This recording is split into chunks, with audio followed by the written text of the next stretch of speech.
آپ کو ہمارے یوٹیوب چینل اور فیس بک پیج پر خوش آمدید۔ ناظرین، اسلامی جمہوریہ پاکستان کا نام اسلامی جمہوریہ پاکستان نہیں بلکہ اس کا نام بحران پاکستان رکھ دیا جائے گا، کیونکہ کبھی سیاسی بحران، کبھی معاشی بحران، تو اب قانونی بحران عروج پر ہے۔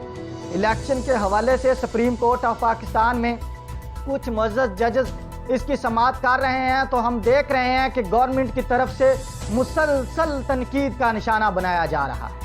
اب تو یہ دیکھنے کو بھی مل رہا ہے کہ سپریم کورٹ کے اندر سے کچھ ججز ہیں جو اس فیصلے کی کھل کر مخالفت کر رہے ہیں، اور ان سب میں قاضی فیض عیسیٰ صاحب سر فہرست ہیں۔ قاضی فیض عیسیٰ کے حوالے سے میں آپ کے سامنے کچھ فیکٹ رکھتا جاؤں۔ جب عمران خان صاحب کی حکومت تھی تو عمران خان صاحب کو جو اس وقت کے لا منسٹر تھے، انہوں نے بتایا کہ قاضی فیض عیسیٰ کے ایسٹس کے بارے میں جواب لیا جائے، اس کے جو ایسٹس ہیں وہ اس کی آمدنی سے کہیں گنا زیادہ ہیں۔ تو حکومت پاکستان نے اس وقت قاضی فیض عیسیٰ کے خلاف ایک ریفرنس دائر کر دیا تھا، اور اس کی سماعت جو تھی وہ اس وقت کے chief justice of Pakistan Umar Ata Bandial نے کی۔ اور عمر عطا بندیال نے جب قاضی فیض عیسیٰ صاحب کو سپریم کورٹ میں طلب کیا تو قاضی فیض عیسیٰ صاحب نے جواب دیے کہ جو میرے نام پہ ایسٹس ہیں وہ میرے نام پہ نہیں ہیں بلکہ وہ میری وائف کے نام پر ہیں، وہ میری وائف کی جائیدادیں ہیں جو اس وقت لندن میں ہیں۔ اور جب معزز ججز عمر عطا بندیال صاحب نے پوچھا کہ اس نے کیسے بنائی، آپ کی بیوی نے اتنی جائیدادیں کیسے بنائی، تو قاضی فیض عیسیٰ صاحب اس نتیجے پر پہنچے اور قاضی صاحب نے فرمایا کہ میں اپنی وائف کے ایسٹس کے بارے میں رسپانسیبل نہیں ہوں، شی از آن رسپانسیبل آف ہر ایسٹس۔ اور اس کے بعد جو معزز ججز ہے چیف جسٹس آف پاکستان، اس نے وہ ریفرنس کو کل عدم قرار کر دیا تھا اور قاضی فیض عیسیٰ صاحب پھر معزز ججز میں شامل ہو گئے۔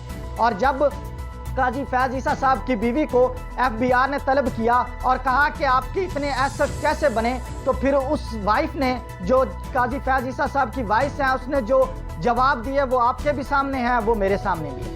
وہ اس وجہ سے لے کر آج تک قاضی فیض عیسیٰ صاحب اتنے غصے میں ہیں کہ وہ ہمیشہ اینٹی عمران خان بنے ہوئے ہیں۔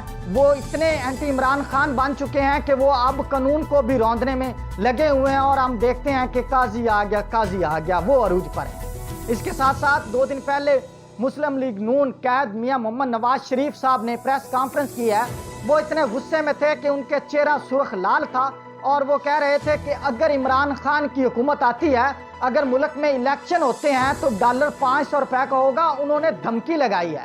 تو میں قائد میاں محمد نواز شریف صاحب کو بتاتا جاؤں کہ جب عمران خان صاحب کی حکومت تھی تو اس وقت ڈالر جو تھا نا وہ $162 کا تھا، اور جب امپورٹڈ ہم پر مسلط کی گئی ہے تو اب ڈالر کی قیمت کو آپ خود ہی چیک کر لیں۔ اس کے ساتھ ساتھ انہوں نے کچھ قوم سے سوال کیے ہیں، کچھ حساس اداروں سے سوال کیے ہیں، اور کچھ انہوں نے سپریم کورٹ سے بھی سوال کیے ہیں۔ انہوں نے کہا کہ مجھے کیوں نکالا، بتاؤ مجھے کیوں نکالا۔ میں بتاتا ہوں آپ کو کیوں نکالا۔ آپ کو اس لیے نکالا کہ آپ ایک نااہل شخص تھے، آپ کو اس لیے نکالا کہ آپ کو قوم کا درد نہیں تھا، آپ اپنی جائیدادیں بنانے پہ لگے ہوئے تھے۔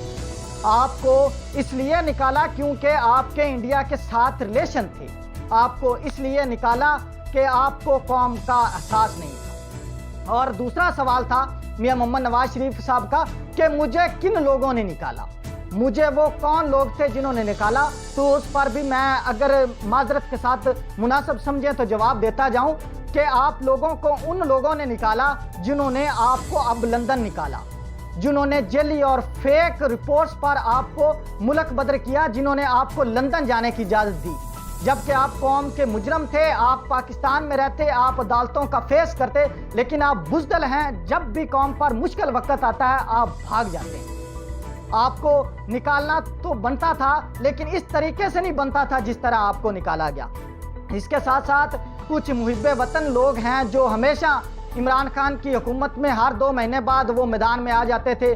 کبھی فرانس میں گستاخی ہوتی تھی تو وہ ملک بند کر دیتے تھے، اور مولانا فضل الرحمان وہ کہتے تھے کہ میں اینٹ سے اینٹ بجا دوں گا۔ تو علامہ صاحب مجھے آپ سے بھی شکوہ ہے، میں آپ سے بھی سوال کرتا ہوں کہ اسرائیل کا پہلے دورہ ہو چکا ہے، متعدد دورے ہو چکے ہیں، اور اب ایک اسرائیل کے ساتھ تجارت کا سلسلہ شروع ہو چکا ہے۔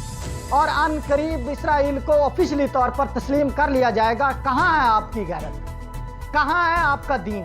آپ تو دین بیچتے ہیں نا، آپ تو معصوم لوگوں کو دین پر ورگلاتے ہیں۔ لیکن جب عمران خان کا دور تھا تو اسرائیل کو تسلیم کرنے کی تو دور کی بات، اگر کوئی بات بھی کر دی جاتی تو آپ نے ملک میں آگ لگا دی۔ کچھ محب وطن ٹولہ اس طرح ملک پر ایسے کرتا کہ ہم محب وطن ہیں، ایسے مسلط ہو جاتا جس طرح عمران خان تو یہودی ہے۔ لیکن اب ان کی غیرت مر چکی ہے، کیونکہ ان کے منہ میں جو لوتڑا ہے نا وہ نہیں لوگ ڈال۔ اب نہ تو ان کو اسرائیل نظر آ رہا ہے، نہ ان کو معصوم جو فلسطین والے ہیں وہ نظر آ رہا ہے تو اپنا پیٹ نظر آ رہا ہے۔ خیر آپ کو بھی پتہ چل گیا کہ یہ جو دین کے محبت کرنے والے ہیں، یہ جو دین کے والی ہیں، یہ کتنے دین کے والی ہیں۔ اس کے ساتھ ساتھ عمران خان صاحب نے 2 دن پہلے عوام کے ساتھ افطاری کی ہے، اور وہ عوام کے ساتھ جب آئے ہیں تو وہ گھل مل گئے ہیں، جبکہ نواز شریف صاحب جب عوام کے سامنے آتے ہیں تو عوام کے ساتھ ایسے سلام لیتے ہیں، السلام علیکم۔ ان کا ہاتھ ایسے ٹیڑھا ہوتا ہے، جبکہ عمران خان وہ نیچے بیٹھے تھے، چٹائی پہ بیٹھ کر افطاری کرتے تھے۔ یہ ہوتا ہے لیڈر جو قوم کے درمیان رہے، وہ ہوتا ہے لیڈر جو گولیاں کھانے کے باوجود بھی زمان پارک میں بیٹھ جاتا ہے، وہ ہوتا ہے لیڈر جس کو محسوس ہوتا ہے کہ سارے ادارے مجھے مارنے پہ تلے ہوئے ہیں، لیکن اپنی عوام کو تنہا چھوڑ کر وہ باہر نہیں جاتا۔ یہ لیڈر کی پہچان ہوتی ہے۔ وہ لیڈر نہیں ہوتا کہ جب مشکل وقت آئے قوم پر وہ بھاگ جائے، وہ لیڈر نہیں ہوتا کہ بزدل بن کر دم دبا کر چھپ جائے۔ لیڈر وہ ہوتا ہے جو قوم کے درمیان رہے، جو مشکل حالات کا سامنا کرے۔ اور اس کے ساتھ ساتھ یہ جو اساس ادارے اس وقت تلے ہوئے ہیں، سپریم کورٹ میں جو معزز ججز صاحبان سماعت کر رہے ہیں، ان کو بھی بہت سے تھریٹ دیے جا رہے ہیں۔ دیکھتے ہیں کہ کیسا فیصلہ آتا ہے۔ امید کرتے ہیں کہ وہ فیصلہ آئے جس میں عوام کا فائدہ ہو، جس میں پاکستان کا فائدہ ہو۔ اپنی رائے کے لیے ہمیشہ آپ کے لیے کمنٹ باکس اوپن ہوتا ہے۔ تب تک انشاءاللہ نیکسٹ ولاگ میں ملتے ہیں، تب تک کے لیے اپنا اور اپنے یوٹیوب چینل کا خیال رکھیے گا۔ اللہ حافظ۔